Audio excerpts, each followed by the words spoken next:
First on Fox tonight, businesses in downtown Davenport are slowly recovering from the historic flooding that happened back in April. Two of them officially reopened this afternoon. It's continuing coverage of the flood of 2019. One of them is Paradigm. It's a virtual reality arcade on East 2nd Street. The other is Bootleg Hill. That's a meadery across the street. Both shut down after the water broke through the HESCO barrier almost 40 days ago. Fox 18's Tahir Rahman reports what it took for the doors to open again. Bootleg Hill is one of two downtown Davenport businesses that were finally able to reopen today. Owners tell me that it took several weeks and thousands of dollars in what seemed like a never-ending battle.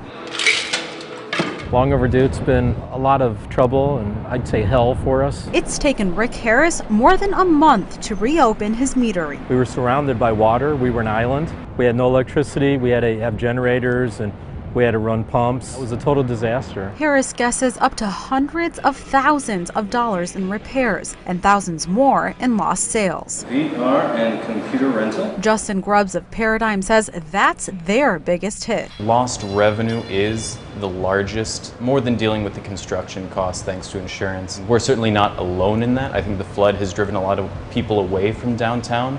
Even the businesses that are open are experiencing, from what I understand, a very rough spring. Paradigm's owner estimates about $50,000 in damages and another $50,000 in lost revenue.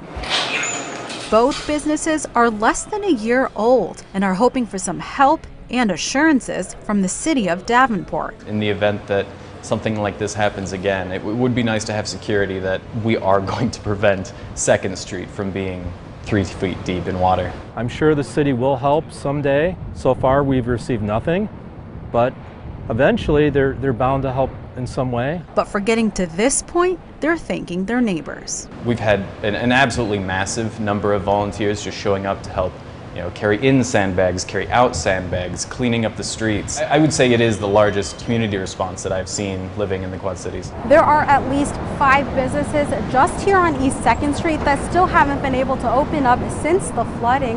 Many of them still have fundraising pages up. You can find that information on our quadcities.com. In Davenport, Tahir Rahman, Fox 18 News.